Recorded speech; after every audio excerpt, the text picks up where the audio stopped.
Okay, well, I have 4 o'clock, so I think we'll go again and get started. Welcome, everybody. Thank you so much for joining us for How To Tuesday. How To Tuesday is our weekly webinar series where we talk through 30 minutes of working with you for academic success and, to thrive in college. We're so excited to have our counseling department here today.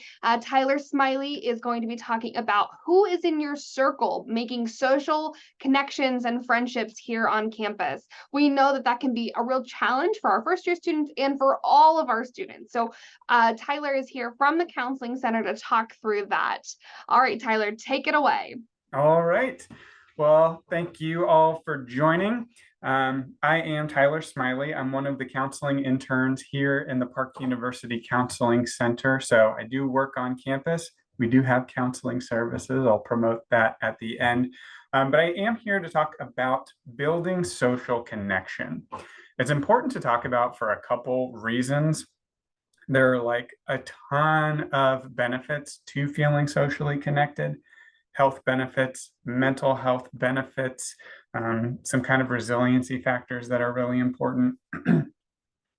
I think the other reason it's really important to talk about this right now while you are in college, whether it's kind of your first semester out of high school, whether you've been here for a while, whether you're coming back for kind of a second career type thing, you're in a really unique social position, and a social position that we aren't always prepared for, to move to be in a new area, a new location, surrounded by strangers, and maybe feeling a loss of some social connection from where you were previously in your hometown, in your high school, all of that. So what I want to talk about today is a couple of things. One, what is social connection? What actually is it that matters when we are socially connected? And then the more important part of that, what can I actually do if I'm feeling off, if I'm feeling like I need friends or like I need a break from friends? If something social is wrong, what do I have? What are my resources? What are my options? So let's hop into it. So first, let's just talk about what is social connectedness. It's multifaceted. We like to think to ourselves, either I have friends or I don't have any friends. And when we aren't feeling socially connected, a lot of times that's what we tell ourselves. I don't have any friends. Usually it's more complicated than that. Usually it comes down to one or multiple factors of social connectedness that are just off. So just to briefly talk through like what matters, what makes social connectedness, socializing meaningful, it's these things right here. Having a number and variety of types of relationships, having some really close friends, some acquaintances, and having a few people in each of those areas. Having meaningful and regular exchanges, that's a lot of what often feels off at the beginning of college. You have a ton of exchanges, but they aren't very meaningful. And the ones that are meaningful don't happen very regularly because some of those friends might be at different places and different colleges. Third one, having a sense of support. So really feeling like you have people to lean on. Also feeling a sense of belonging, that you're in a community that you belong in, that you can be yourself. Having close bonds with others, feeling loved, valued. Having more than one person to lean on, that's really big, making sure that we aren't putting all of our eggs in one basket, that if something happens with that one person or that one friendship and they're no longer that support for us, we have others to turn to lean on.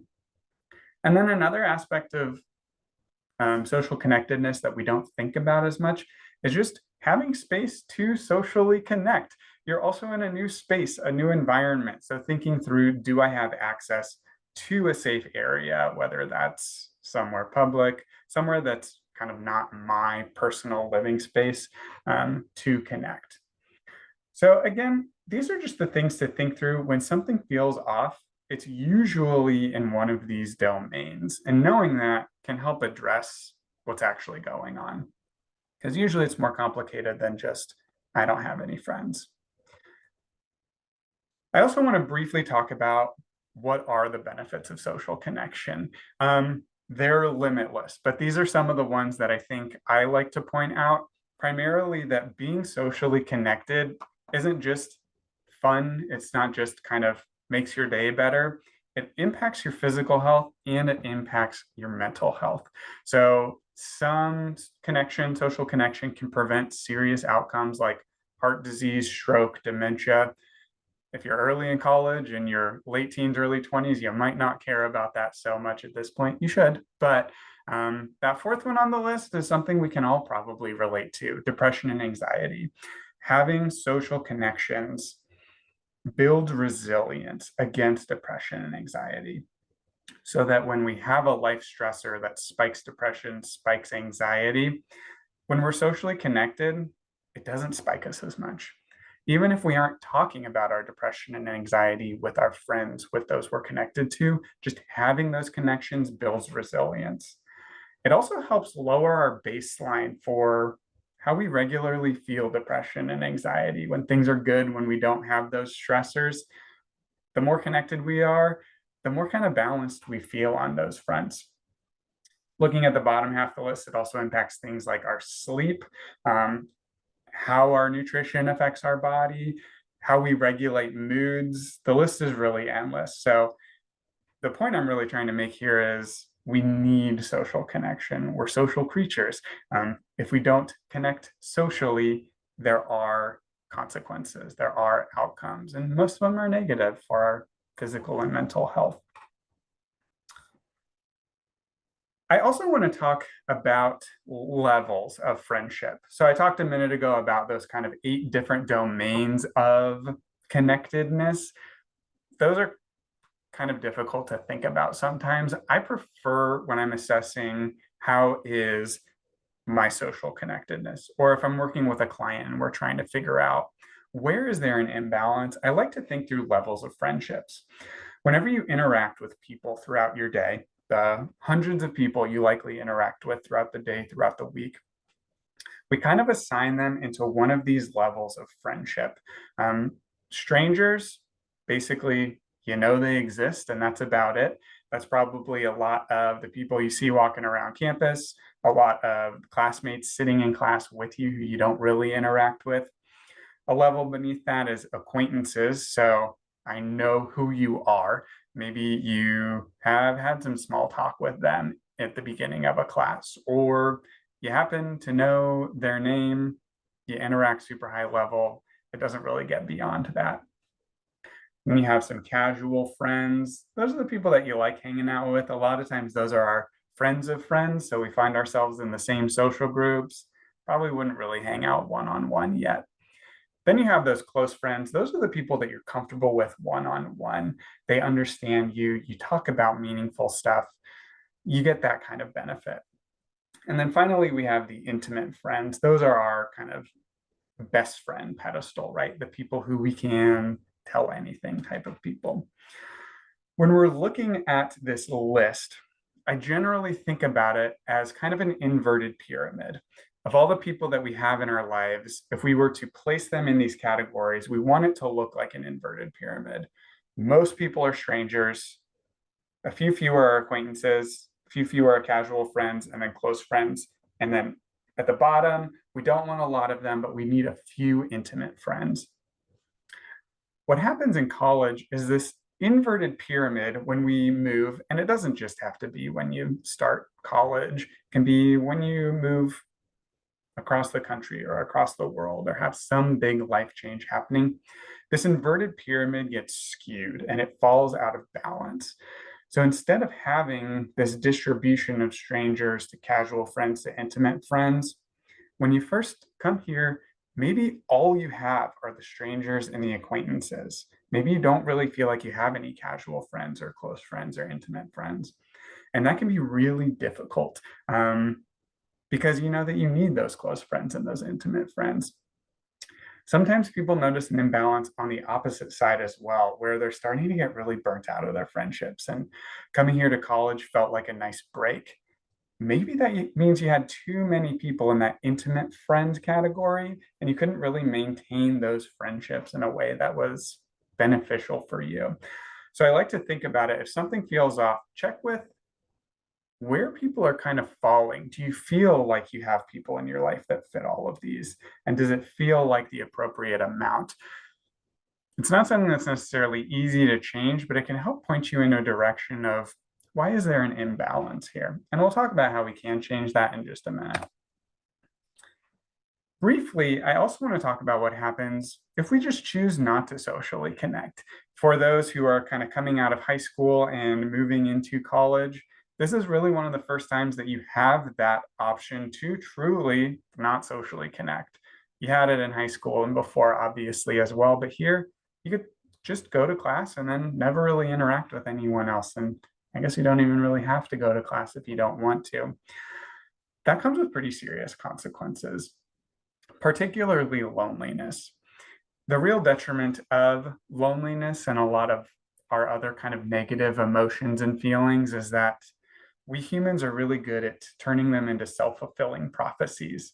When we feel lonely, we start to be a little uncomfortable around others and then avoid those situations. And as we avoid them, we kind of talk to ourselves about why we're avoiding them. And they're generally pretty negative self-statements we tell up to ourselves. They probably don't want me there. That can lead to a little bit more feelings of depression. And then when we start to feel that way, and if we talk to ourselves enough in that negative voice, we kind of start to behave negatively in those situations. And then we're kind of being that self-fulfilling prophecy. So when we are being social, it's not really the type of person that someone wants to be social around because we've been telling ourselves we're lonely. They probably don't want to be around us. And then we're presenting that. So there may be times where you've found yourself in this loneliness cycle, or you've observed others kind of in this cycle, and it can be pretty tough to come out of. But this is really what we're trying to combat here is this cycle, knowing that if we aren't actively engaging in maintaining connections, building connections, it's pretty easy to default into this. I want to talk about one more thing, and then I'll talk about what we can actually do to build social connections. We need to understand our social environment. So there are a lot of factors in social psychology that are kind of research proven. Most tend to be, the ones I picked tend to be kind of cross-cultural, but obviously a lot of socializing is culturally bound. But I wanted to talk about a few things, just facts of how we humans socialize. Some of those things stay constant, whether you're a child, teenager, adult, really wherever we are in the stage of life. And those are what's on the bottom of the screen. So I'll start with those. Proximity matters. And what this means is really physical proximity.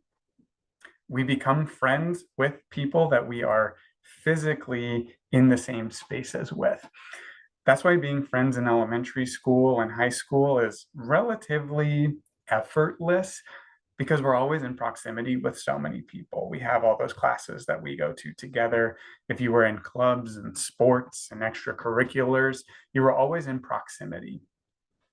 As you get into college and graduate from college and into adulthood, proximity doesn't always happen as naturally. Sometimes we have to tell ourselves to be in proximity of others. It kind of goes back to, if you don't put yourself in those situations, that makes it a lot more difficult. Social media has eased this a little bit, right? We don't necessarily have to share a physical space with people, but we still need that proximity of being in the same virtual space. So proximity, whether we like it or not, matters for building a social connection. The second piece is mutual benefit. We connect with people and that connection is maintained if both people are benefiting from it, if we're both getting something out of it. Usually that happens naturally. We notice it when we're not getting that mutual benefit. If you've had that friend who kind of feels like it's always about them, who's never really, you're not feeling supported, that friendship probably didn't last. So it's something we always want to be thinking about as well. Am I being a beneficial friend in this situation? And it differs if it's an acquaintance, if it's an intimate friend. So really thinking through that. The top half I wanted to point out are a couple big changes, primarily for those who are coming right out of high school, who are starting college in those first couple years of college. A lot of social norms flip from high school to college. High school is a wild time where nobody has a fully formed brain. So how we socialize, our brain kind of takes shortcuts and makes assumptions. These are a couple big ones. One thing that's really big that you'll notice becoming less and less important is conformity, fitting in, being a part of the group. That was probably really important to you or to others in your space when you're in high school. As you move into college and beyond into adulthood, authenticity really takes over that. So it's not necessarily not conforming, but it's about being true to who you are. When that shift is happening, it can be a little uncomfortable. So really reminding yourself to build a connection, I need to be authentic. I need to be comfortable with some of this discomfort of being authentic in public. The other big difference is diversity versus uniformity. This is more true in high school, but tends to stay true. We want to, or we most easily connect with people who are like us. It's safer, right? Usually you can build more long-term connections if you meet people who think the same as you, look the same as you, are the same age. The more similarities, the more likely you are to connect. That doesn't necessarily have the most meaningful connection. It just means you connect more easily. So another thing that changes for a lot of people is how they prioritize that uniformity versus diversity. A college campus is typically one of the more diverse environments you'll ever find yourself in, where you have the opportunity to interact with people of different age groups, different ethnicities, diversity in a million different ways. Knowing that's not always the types of people you'll gravitate toward, if you want a more meaningful connection, try to find those opportunities and challenge yourself on who am I gravitating toward? Who am I trying to build connection with? Is it going to be a meaningful connection? So I covered a lot of things really quick, just kind of the basics of social connectedness, what it is, why it matters, what happens when we don't have it, and what are some characteristics to really be thinking of for how I socially connect?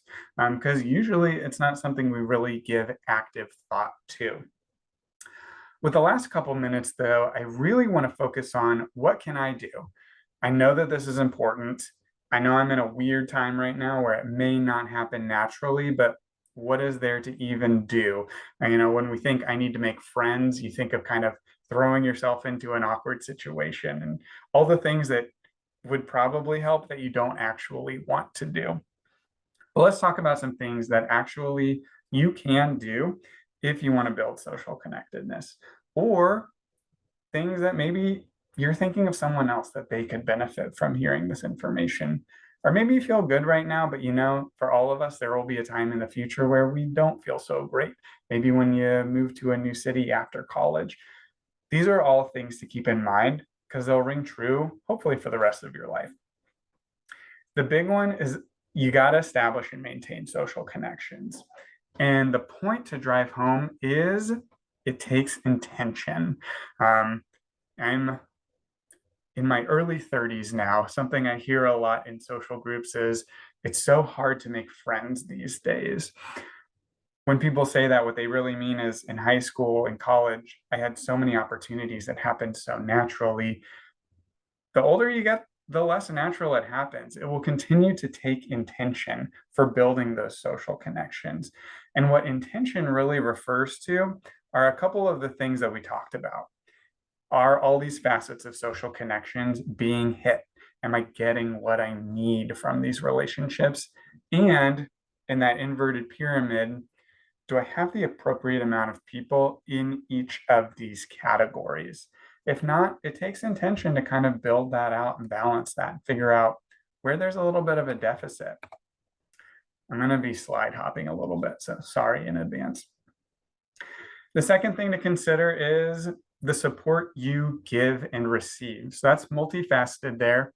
Part of it goes back to friendships require mutual benefit. What are you presenting?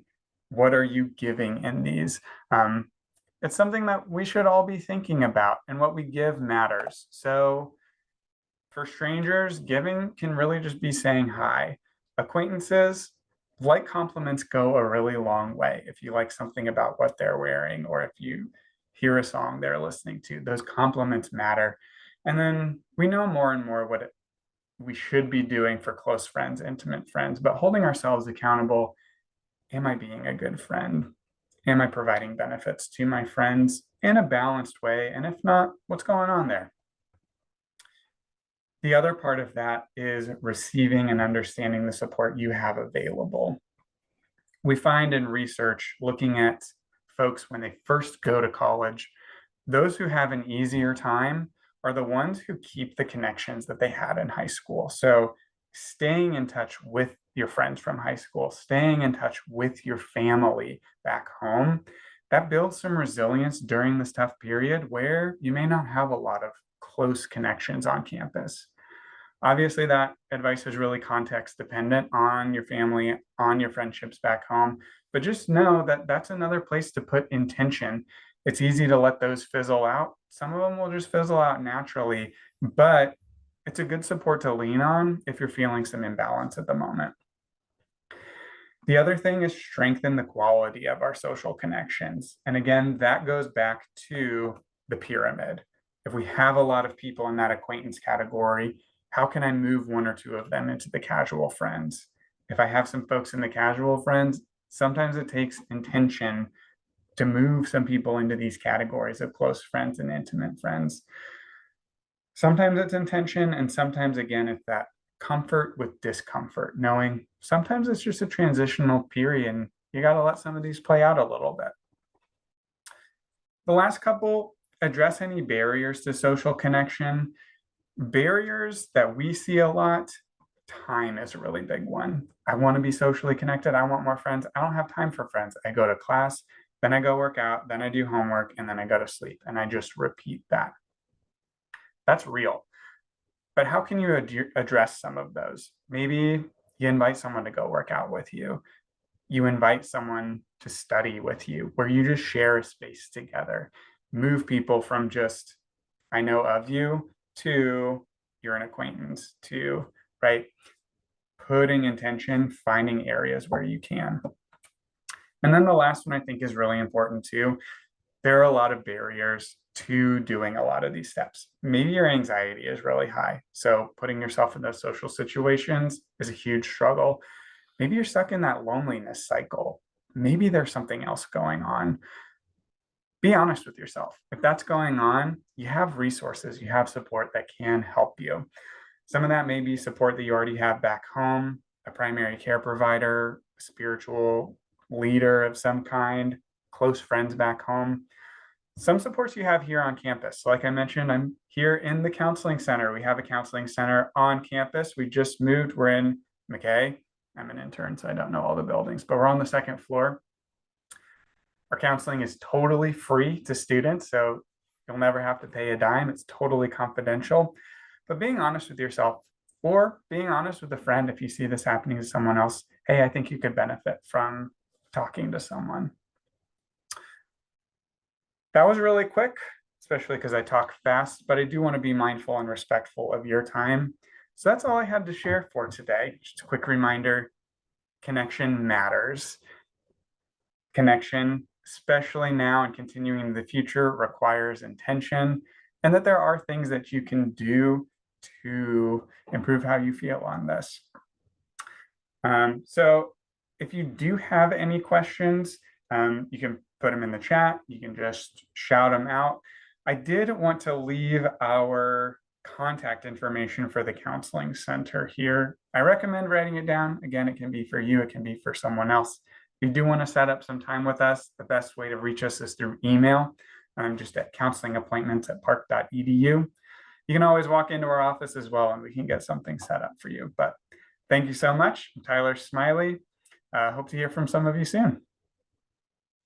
Wonderful. Thank you all so much for joining us for How To Tuesday. Thank you, Tyler, for such an awesome and informative presentation. I hope that you all got some really good information out of it. I know I did. So thank you all again for attending. Don't forget that we host How To Tuesday every week at this time, 4 p.m. on Tuesday. You can see all of our upcoming How To Tuesday events online at library.park.edu.